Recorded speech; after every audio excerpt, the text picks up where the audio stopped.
So வணக்கம், நாங்கள் மோட்டோபு. எல்லோரும் எப்படி இருக்கீங்க? நல்லா இருக்கீங்க நம்புகிறேன். ஸோ நம்ம இன்றைக்கி இந்த வீடியோவில் என்ன பார்க்க போகிறோன்னா, ஸோ என்னோடய 2 years of MT15 ownership video தான் பார்க்க போகிறீங்க. ஸோ நம்ம சேனலுக்கு நியூ வந்தீங்கன்னா மறக்காமல் சப்ஸ்கிரைப் பண்ணிவிட்டு பெல் ஐக்கானை தட்டி விட்ருங்க. ஸோ இந்த MT15 யார் யாருக்கெல்லாம் செட் ஆகும், யார் யாருக்கெல்லாம் செட் ஆகாது அப்படிங்கிறத இந்த வீடியோவில் ஃபுல்லாக பார்ப்போம். ஸோ வாங்க வீடியோக்குள்ளே போகலாம். நம்மக்கிட்ட இருக்க MT15ஓட வேரியன்ட் பார்த்திங்கன்னா, ஸோ வெர்ஷன் 2. ஸோ ஒரு 2 years ஓல்டான ஒரு MT15. ஸோ இதோட மெயினான ஃபீச்சர்ஸ் என்னென்னு பார்த்தீங்கன்னா, இதோட இன்ஜின் தாங்க. ஸோ ஒரு 155cc liquid cooled engine. So இந்த வேரியண்ட்டில் இந்த அடிச்சுக்கிறதுக்கு ஒரு பைக்கே கிடையாது. ஸோ MT15 R15 ஒரு 150cc ஒரு வெறித்தனமான பைக்கு. ஆனால் இதோட காம்படிட்டர் ஃபுல்லாமே ஒரு 200cc தான் இவங்க போட்டி போடுறதே கொஞ்சம் ஹை லெவலாக தான் போட்டியே போடுவாங்க. ஸோ நெக்ஸ்ட்டு இந்த பைக் யார் யாருக்கெல்லாம் செட் ஆகும், யார் யாருக்கெல்லாம் செட் ஆகாது அப்படின்னு பார்ப்போம். ஸோ ஃபஸ்ட்டு இந்த பைக் வந்து பார்த்துட்டிங்கன்னா, ஃபேமிலி மேன்ஸ் கனவோட நினச்சி பார்த்துடாதீங்க. உங்களுக்கு MT15 சத்தியமாக சூட்டே ஆகாது. ஸோ MT15 எடுத்துகிட்டு வீட்டில் போய் அடி வாங்கிக்காதீங்க. ஏன்னா உங்கள் வீட்டில் பெரியவங்க இருக்காங்க, அம்மா பாட்டி. ஸோ அவங்களெல்லாம் இந்த பைக்கில் சத்தியமாக கூட்டிகிட்டு உங்களால் போக முடியாது. முக்கியமாக ஃபேமிலி மேன்ஸ் வந்து MT15 R15 பைக் வந்து எடுக்கிற கனவை வந்து மறந்துடுங்க. மேபி உங்கள்கிட்ட செகண்ட் பைக் இருந்துச்சுன்னா நீங்கள் MT15 போகலாம். பட் ஃபேமிலி யூஸ்க்காக MT15 மட்டும் சூஸ் மட்டும் பண்ணிடாதீங்க. ஸோ விளக்கமாக தடிதான் அவங்க எங்கள் வீட்டில் கம். ஸோ அடுத்து MT15 என்ன ஸ்பெஷல் அப்படின்னு கேட்பீங்க. ஸோ MT15ஓட ஸ்பெஷலே இதோட மைலேஜ் தான்.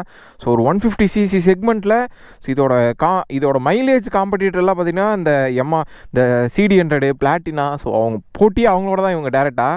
ஸோ வந்து எப்படா 150cc இவ்வளோ மைலேஜ் கொடுக்குறா அப்படின்னா யாராலையுமே நம்ப முடியாது. இது யமஹாவாலேயே நம்ப முடியலன்னு எனக்கு தெரில.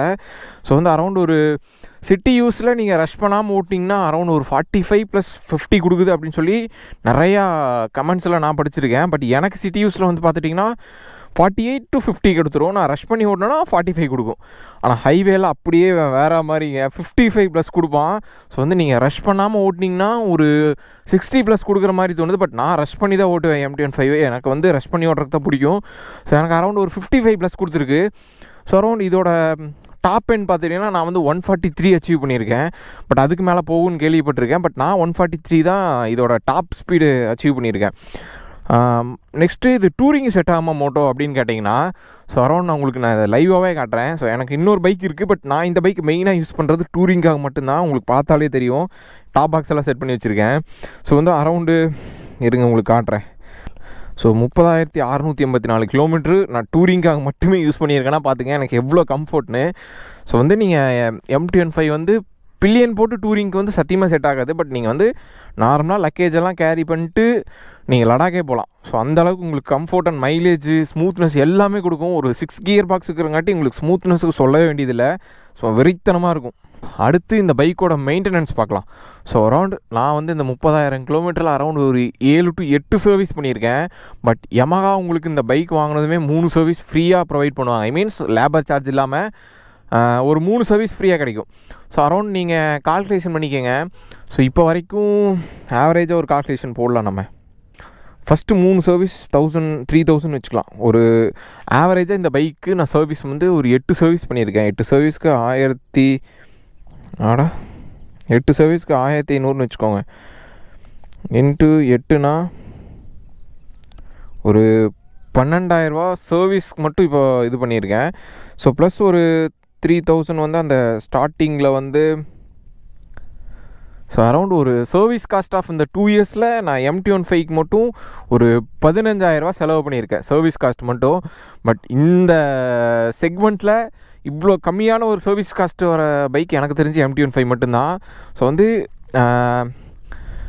ஒரு 3 சர்வீஸ் உங்களுக்கு யமஹா வந்து ஃப்ரீயாக ப்ரொவைட் பண்ணிடுறாங்க. மற்ற எல்லாமே உங்களுக்கு ஆத்தரைஸ்டு யமஹா ஷோரூமில் சர்வீஸ் விடுங்க. வெளியே விட்டிங்கன்னா உங்களுக்கு இந்த இன்சூரன்ஸ் ஐ மீன் எப்படி சொல்கிறது, இன்ஜின் வாரண்ட்டி வந்து கிளைம் பண்ண முடியாது. ஸோ பெரிய செக்மெண்ட் தான் இங்கே யமஹா வைக்கிறான் நம்மளுக்கு. பட் யமஹா ஷோரூம்லேயே அந்தளவுக்கு ஒன்றும் இல்லைங்க. ஓப்பனாக சொல்லப்போனால் நானே 3 சர்வீஸ் ஃபஸ்ட்டு நான் கோபிச்செட்டிப்பாளையமில் சர்வீஸ் விட்டு எனக்கு செட் ஆகலை. அப்புறம் புளியம்பட்டின்னு ஒரு இருக்குது, அங்கேயும் விட்டு எனக்கு செட் ஆகலை. பட் ஃபைனலி இப்போ நான் நம்பியூரில் தான் என்னோடய பைக் சர்வீஸ் பண்ணிகிட்ருக்கேன்.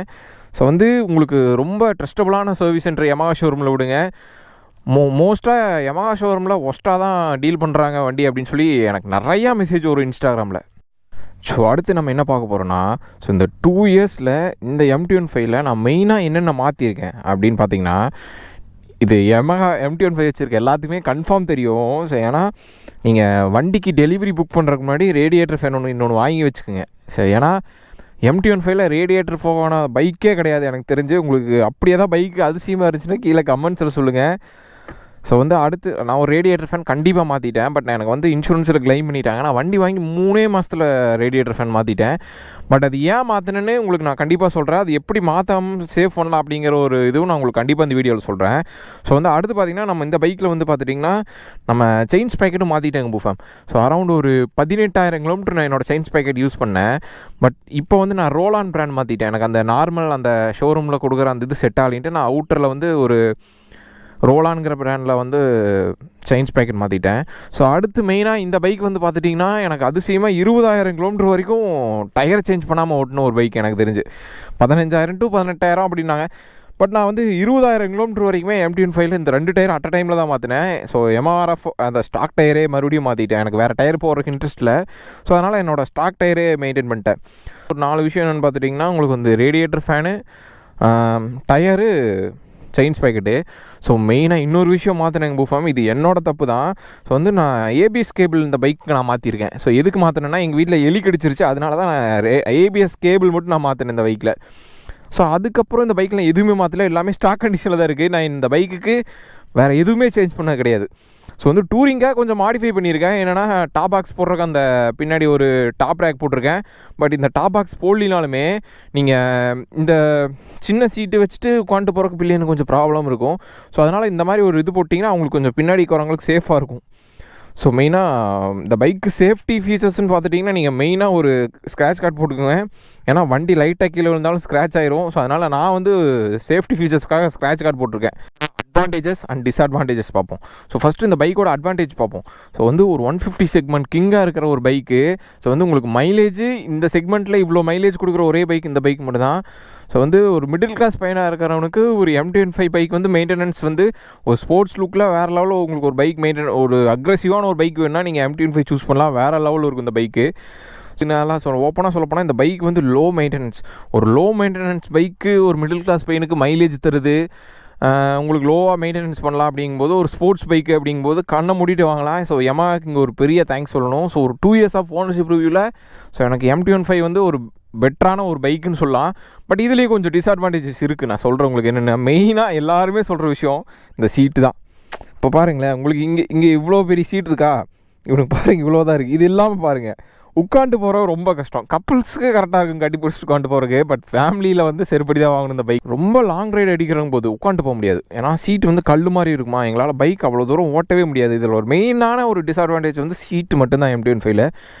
அப்புறம் பார்த்துட்டிங்கன்னா உங்களுக்கு வந்து லைட்டும் எனக்கு தெரிஞ்சு அந்தளவுக்கு ஒன்றும் விசிபிலிட்டி கிடையாது. நீங்கள் லாங் ரைடெல்லாம் பண்ணுறீங்க, நிறையா டூரிங்கெல்லாம் பண்ணுறீங்க அப்படிங்கும்போது கண்டிப்பாக ஒரு ஃபாக் லைட் மாட்டணும். பட் ஃபாக் லைட் மாட்டிங்கன்னா ப்ளூடூத்தில் வேலை வச்சுட்ரும். மெயினாக வந்து இந்த MT-15 வந்து ப்ளூடூத் டிவைஸை வந்து டிஸ்கனெக்ட் பண்ணியிருக்கேன். ஏன்னா வந்து உங்களுக்கு பேட்டரி அதிகமாக டவுன் ஆகும் அந்த இடத்துக்காண்டி. பட் இப்போ MT-ல வந்து புதுசாக நிறைய அப்டேட் கொண்டு வந்திருக்காங்க. பேனசோனிக் ஃபேனு ப்ளூடூத்தில் வந்து ப்ராப்ளம் ஆகாத மாதிரி இப்போ நிறைய அப்டேட் வந்திருக்கு. ஸோ நம்மகிட்ட அந்த பைக்கில் வந்துச்சுன்னா கண்டிப்பாக ரிவ்யூ போடலாம் புது பைக்கு. ஸோ யாராவது புதுசாக ஒரு MT-15 வச்சுருந்தீங்கன்னா கீழே கமெண்ட்ஸில் சொல்லுங்கள், உங்கள் பைக் ரிவ்யூ பண்ணலாம் நம்ம எப்படி இருக்குன்னு. இதுக்கும் அதுக்கு கம்பேரிசன் வீடியோ பார்க்கலாம். நீங்கள் யங்ஸ்டர்ஸ் வந்து MT-15 வாங்கலாமா R15 வாங்கலாமான்னு ஒரு பெரிய டவுட் இருக்கும். பட் அவங்களுக்கு ஒரு கிளாரிட்டி சொல்லிடுறேன். யமாஹாக்கு இப்போ வந்து இங்கே ஒரு யமாஹா பைக்கு R15 இருக்குன்னு நினச்சிக்கோங்களேன். இங்கே வந்து MT-15 இருக்குது. ரெண்டுக்கும் என்ன வித்தியாசம் அப்படின்னு பார்த்தீங்கன்னா ரெண்டுக்கும் ஒரு வித்தியாசம் கிடையாது. ஸோ அதாவது அது ஒரு ஸ்போர்ட்ஸ் மாடல், இது ஒரு நேக்கடு வெர்ஷன், அவ்வளோதான். ரெண்டுக்கும் எந்த வித்தியாசமும் கிடையாது. யமாஹாவில் மட்டும்தாங்க இப்படி ஒரு வேரியன்ட் இருக்குது. உங்களுக்கு ஸ்போர்ட்ஸில் அதே பவர் வேணுமா வச்சுக்கோ, நேக்கடு வேணுமா அதே பவரில் இதை வச்சுக்கோ அப்படின்னு லான்ச் பண்ண 2 பைக்கு தான் இது. பட் வந்து இது வந்து டாப் எண்டில் வந்து கொஞ்சம் அடி வாங்கும். ஆனால் R15 வந்து டாப் எண்டில் அடிச்சுக்க வண்டியே கிடையாது, வேற லெவலில் போவோம். ஆனால் இது டாப் எண்ட் வந்து கொஞ்சம் கம்மியாகும். ஆனால் initial pickup MT master of டார்கெட்னு வச்சுருக்காங்க பாருங்கள். இனிஷியல் பிக்கப்பில் MT அடிச்சுக்க R15 முடியாது. பட் டாப் எண்டில் அப்போ ஏந்திடுவான். ஸோ அண்ணன் தம்பி மாதிரி தான் ரெண்டும். அந்த பாடி மட்டும் மாற்றிட்டாங்கன்னா ரெண்டும் ஒரே இன்ஜின் தான், உங்களுக்கு வித்தியாசமே தெரியாது MT-15 R15. ஸோ வந்து உங்களுக்கு MT-15 வேணுமா R15 வேணுமான்னு நீங்கள் டிசைட் பண்ணிக்கலாம். உங்களுக்கு ஒரு ஸ்போர்ட்ஸ் மாடலில் ஒரு பைக் ஓட்டணும் அப்படின்னா நீங்கள் R15 போகலாம். இல்லை நேக்கடு வெர்ஷன்னா நீங்கள் MT-15 சூஸ் பண்ணலாம்.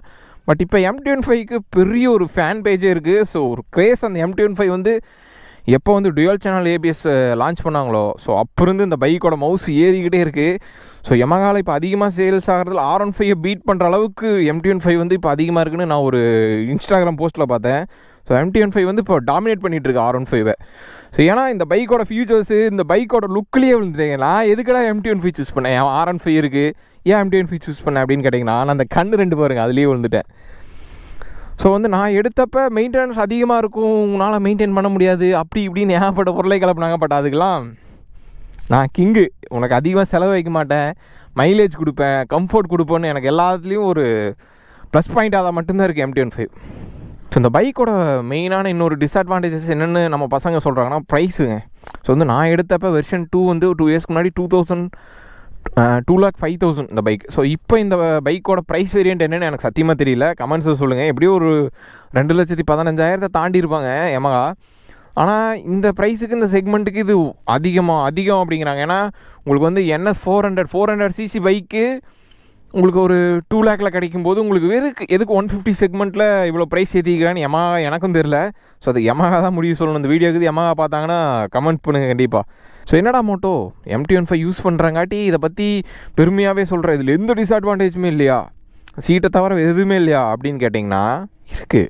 ரொக்கோ இருக்குது, எனக்கும் இருக்குது. என்னென்னா என்ன MT-15 பார்த்திங்கன்னா இந்த சைலன்சரில் கார்டு வந்து அதிகமாக ரொம்ப இதாகுதுங்க, கலர் அப்படியே சேஞ்ச் ஆகிரும். உங்களுக்கு ஒரு 2 மாதம் 3 மாதம் தான், அதுக்கப்புறம் உங்களுக்கு அந்த கலர் ஃபுல்லாக விட்டுரும். இது வந்து ஒரு பெரிய டிஸ்அட்வான்டேஜாக இருக்குது.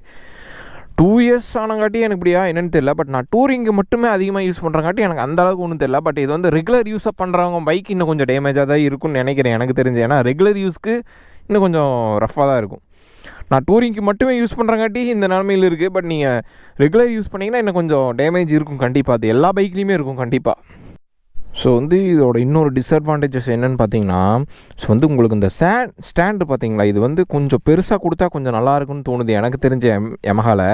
ஏன்னா இந்த ஸ்டாண்ட்னால் பெரிய பிரச்சனையை நிறையா டைம் என் வண்டி கீழே விழுந்து இந்த மாதிரி பாருங்கள் ஸ்க்ராட்சே ஆகிருக்கு, கீழே விழுந்துடும் டக்குன்னு. இந்த ஸ்டாண்ட் மட்டும் கொஞ்சம் பெருசாக கொடுத்தீங்கன்னா, இல்லைன்னா நாங்கள் ஆல்டர்னேட்டிவாக அந்த சோடில் இருக்கும் அது வாங்கி மாட்டுற மாதிரி இருக்குது. நான் இன்னும் மாட்டல. பட் நிப்பாட்டும் போது இதை கொஞ்சம் பார்த்து நிப்பாட்டுங்க. ஏன்னா ஸ்டாண்டு ஒரு சின்ன பிரச்சனை இது, ஆனால் மாற்றினாங்கன்னா Yamaha கொஞ்சம் நல்லாயிருக்கும். ஸோ இந்த பைக்கோட இன்னொரு டிஸ்அட்வான்டேஜ் என்னென்னா, வெறும் 10 லிட்டர் டேங்க் கெப்பாசிட்டி தான் இருக்குது. பட் இது கொடுக்குற மைலேஜுக்கு அது கொஞ்சம் அதிகமாக தான் தோணுது.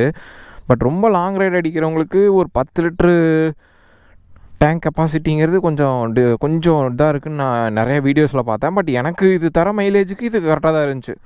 ஸோ வந்து இது ஒரு டிஸ்அட்வான்டேஜ் சொல்கிறாங்க பசங்க, பட் எனக்கு அப்படி ஒன்றும் ஃபீல் ஆகலை. ஸோ இதோட த்ராட்டில் எக்ஸாஸ்ட் சவுண்ட் கேட்டு பாருங்கள்.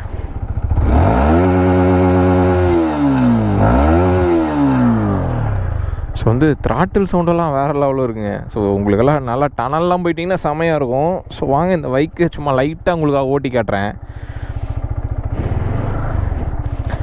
ஸோ வந்து இது என்னென்ன கீரில் என்னென்ன பர்ஃபார்மன்ஸ் கொடுக்குது அப்படின்னு சொல்லி உங்களுக்கு நான் கண்டிப்பாக, ஸோ ஃபஸ்ட்டு கீர் எவ்வளோ தருது, செகண்ட் கீர் எவ்வளோ தருது அப்படின்னாலும் சொல்லி உங்களுக்கு நான் காட்டுறேன் பாருங்கள். பட் வந்து டாப் எண்ட் மட்டும் இங்கே செக் பண்ண முடியாது.